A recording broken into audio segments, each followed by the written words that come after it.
कल्पना करा 25 वर्ष दर महिन्याला न चुकता एक रुपया वाचून तुम्ही 1 कोटीचा कॉर्पस तयार केलाय. रिटायरमेंटला आता फक्त 1 वर्ष बाकी आहे आणि नेमकं त्याच वर्षी मार्केट 35% कोसळलं. एका झटक्यात तुमचा 1 कोटीचा पोर्टफोलिओ 65 लाखाला येईल. 25 वर्षाची मेहनत आणि एका करेक्शन नंतर अर्धे पैसे गायब. मित्रांनो, हे फक्त भीतीदायक विचार नाहीये. 2008 मध्ये अनेकांच्या बाबतीत हे प्रत्यक्षात घडलंय. आता प्रश्न असा, एखादा म्युच्युअल फंड असेल की गोल दूर असताना इक्विटीमध्ये जास्त आक्रमक राहील आणि गोल जवळ येताच स्वतः रिस्क कमी करेल, तर उत्तर आहे हो. याला म्हणतात लाईफ सायकल फंड. 2026 मध्ये सेबीनं भारतात यासाठी एक स्वतंत्र फ्रेमवर्क आणलं. पण खरा प्रश्न, हा फंड सामान्य इन्व्हेस्टरसाठी गेम चेंजर आहे की फक्त एक मार्केटिंग प्रोडक्ट?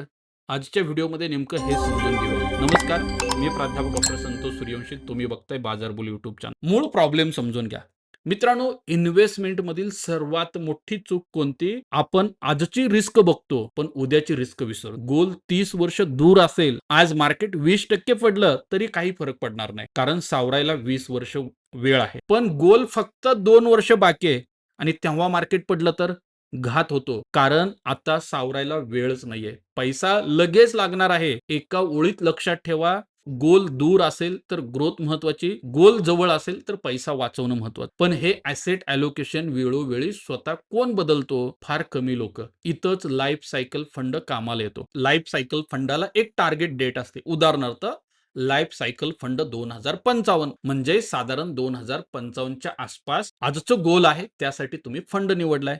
इथे एक गोष्ट पक्की लक्षात ठेवा, 2055 ही एफडी सारखी गॅरंटेड मॅच्युरिटी नाहीये. 2055 ला ठराविक रक्कम मिळणारच असा पण अर्थ नाहीये. टार्गेट डेट म्हणजे फक्त पोर्टफोलिओचा इन्व्हेस्टमेंट टाइम हॉरिझॉन. या फंड मध्ये सुरुवातीला इक्विटी जास्त असते आणि गोल जवळ येईल तसं इक्विटी कमी होते आणि सुरक्षित असेट डेप्ट वाढत जात. या संपूर्ण प्रवासाला म्हणतात ग्लाइड पाथ. एकदम सोप्या एक्झाम्पलनं समजावून, विमानाचा विचार करा. आकाशात उंचावर असताना विमानाचा स्पीड जास्त असतो, पण एअरपोर्ट जवळ आल्यानंतर पायलट काय करतो? स्पीड कमी करतो, ॲटिट्यूड कमी करतो, लँडिंग साठी विमान स्टेबल करतो. इन्व्हेस्टमेंट अगदी तसंच आहे. गोल 25 वर्ष दूर आहे, इक्विटी जास्त, स्पीड जास्त. गोल 5 वर्षानंतर आहे, रिस्क कमी करायला सुरुवात करा. गोल 1 वर्षानंतर आहे, लँडिंग मोड म्हणजे कॅपिटल सुरक्षित करा. आणि हे सगळं म्युच्युअल फंड तुमच्या ऐवजी ऑटोमॅटिकली कर. सेबीचा आकडा काय सांगतोय? आता इन्व्हेस्टिंगचा भाग सुरू होतो. सेबीच्या नियमानुसार लाईफ सायकल फंड 5 ते 30 वर्षाच्या टेन्युअर मध्ये 5-5 वर्षाच्या मल्टिप्लाय मध्ये तयार होतात. म्हणजे 5 वर्ष, 10 वर्ष, 15 वर्ष, 25 वर्ष, 30 वर्ष. समजा 30 वर्षाचा फंड आहे. बघा इक्विटी कशी असते. गोलला 15 ते 30 वर्ष बाकी असताना इक्विटीमध्ये 65 ते 95% होल्डिंग असेल. 10 ते 15 वर्ष असताना इक्विटी 65 ते 80% असेल. 5 ते 10 वर्ष बाकी असताना इक्विटी 50 ते 65% असेल. 3 ते 5 वर्ष असताना इक्विटी 35 ते 50% असेल. 1 ते 3 वर्ष बाकी असताना इक्विटी फक्त 20 ते 35% असेल आणि 1 वर्षापेक्षा कमी कालावधी असेल तर इक्विटी फक्त 5 ते 20% असेल. बघितलं? गोल जवळ येईल तसतसा पोर्टफोलिओ ऑटोमॅटिक कन्झर्वेटिव्ह होत जातो. हे लाईफ सायकल फंडचं हार्ट आहे. आणि फक्त इक्विटी डेप्टच नाहीये, गोल्ड, सिल्वर, त्याचबरोबर बाकीचे असेट ते देखील 0 ते 10% पर्यंत जागा घेतात. उद्देश एकच आहे, डायव्हर्सिफिकेशन. एकाच असेटवर पूर्ण अवलंबून राहायचं नाही. एक एक्झाम्पल सांगतो रिअल, म्हणजे तुम्हाला अजून जास्त क्लिअर. राहुल नावाचा एक व्यक्ती आहे. वय वर्ष सध्या फक्त 30 आहे. 30 वर्षानंतर त्याला रिटायरमेंट घ्यायची म्हणजे वयाच्या 60व्या वर्षी. तो 2055चा लाईफ सायकल फंड निवडतो. सुरुवातीला मोठा पैसा कुठं जाईल? इक्विटीमध्ये जाईल, कारण वेळ आहे. करेक्शन आलं तरी सावरायला अनेक वर्ष बाकी आहे. रिटायरमेंटला 8 वर्ष बाकी आहेत. इक्विटी कमी होणार. 4 वर्ष आहेत, आणखी कमी होणार. रिटायरमेंट जवळ आलं, कॅपिटल पूर्ण प्रोटेक्शन मोडला जाणार. आता राहुलला दर 3 वर्षांनी बसून हा विचार करावा लागणार नाही. लार्ज गॅप कमी करू की डेप्ट वाढवू, गोल्ड किती ठेवू, रिबॅलन्सिंग कधी करू. ग्लाइड पाथ हे सगळं स्वतः करतो. राहुल फक्त त्याच्या आयुष्यावर लक्ष देतो. इथं लाईफ सायकल फंडचे 3 खूप महत्वाचे फायदे आहेत मित्रांनो. लाईफ सायकल फंडची खरी ताकद काय माहिती आहे का? 3 गोष्टींमध्ये. एक, ऑटोमॅटिक ॲसेट अलोकेशन. कारण इन्व्हेस्टिंग मधली समस्या फक्त नॉलेजची नसते, बिहेवियरची देखील असते. मार्केट वर गेलं, इक्विटी अजून वाढवू, मार्केट खाली आलं, सगळं विकून एफडी करू. फिअर मध्ये विकलं जातं, ग्रीड मध्ये खरेदी केलं. आणि life cycle fund pre defined framework असल्यामुळे डिसिजन डिसिप्लिनड राहतं. दोन्ही रिबॅलन्सिंगचा त्रास होत नाही. स्वतः पोर्टफोलिओ तयार केला की दरवर्षी रिबॅलन्सिंग करावं. पण किती रिटेल इन्व्हेस्टर हे खरंच करतात? फारच कमी. इथे ती जबाबदारी फंड घेत. 3, गोल बेस्ड इन्व्हेस्टिंग. बहुतेक लोक विचारतात या फंडानं मागच्या वर्षी किती रिटर्न दिला.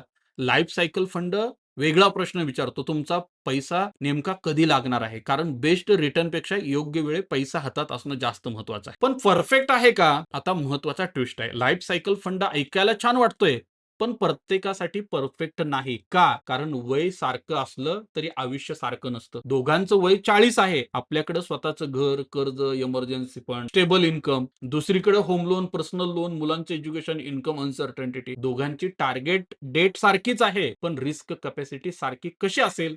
नसेल. म्हणून लक्षात ठेवा, लाईफ सायकल फंड फक्त तुमचा टाइम बघतो. तुमचं संपूर्ण पर्सनल फायनान्स बघत नाही. तुमचं इन्कम, तुमचं लोन, तुमची पेन्शन, तुमची प्रॉपर्टी काहीच माहित नसतं. ही त्याची सर्वात मोठी मर्यादा आहे. आणि सर्वात मोठा गैरसमज, 2055 लिहिलंय म्हणून 2055 ला ठराविक रक्कम मिळेल असं नाही. हे इन्शुरन्स नाहीये, एफडी नाहीये. हा मार्केट लिंक्ड फंड आहे. एनएव्ही वर खाली होतो, रिटर्न गॅरंटेड नाहीये. फक्त 2055 ग्लाइड पाथ प्रेफरन्स पॉइंट आहे. आणखी एक एक्झिट लोड. पहिल्या वर्षी एक्झिट लोड 3% आहे.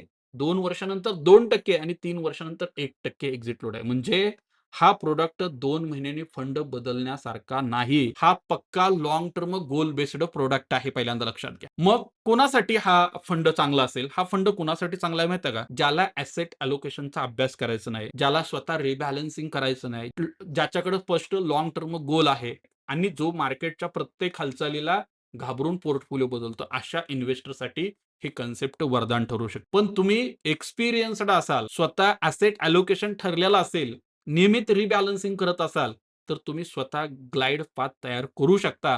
प्रत्येक गोलसाठी हाच फंड हवा असं नाहीये.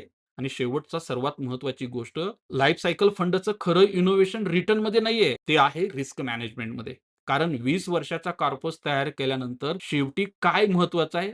आणखी 3% रिटर्न की तयार केलेला सुरक्षित पैसा. म्हणून एक गोष्ट लक्षात ठेवा, इन्व्हेस्टमेंट प्रोडक्ट हा फायनान्शियल प्लॅनिंगचा स्टार्टिंग पॉइंट नाहीये. तुमचं फायनान्शियल गोल हा स्टार्टिंग पॉइंट आहे. आधी गोल ठरवा, अमाउंट ठरवा, टाइम ठरवा, रिस्क समजून घ्या आणि मग प्रोडक्ट निवडा. कारण वेल्थ क्रिएशन म्हणजे फक्त पैसा वाढवून नाही, योग्य वेळेला रिस्क कमी करणंही तितकंच महत्वाचं आहे. आता मला तुम्हीच सांगा, तुम्ही रिटायरमेंटसाठी असा ऑटोमॅटिक रिस्क कमी करणारा फंड निवडला की स्वतः पोर्टफोलिओ मॅनेज करणं तुम्हाला जास्त आवडेल? कमेंट्समध्ये नक्की सांगा. व्हिडिओ आवडला असेल तर लाईक करा, शेअर करा. YouTube चॅनलला सबस्क्राईब करा आणि अशाच माहितीसाठी आपला YouTube चॅनल जो आहे बाजार बोल, तुम्हाला वेगवेगळ्या विषयांवरती आर्थिक माहिती देत असतो. तुम्हाला जर ही माहिती आवडत असेल तर नक्की तुमच्या मित्रपरिवारांमध्ये हा व्हिडिओ जास्तीत जास्त शेअर करा. Investments in securities market are subject to market risks. Read all the related documents carefully before investing.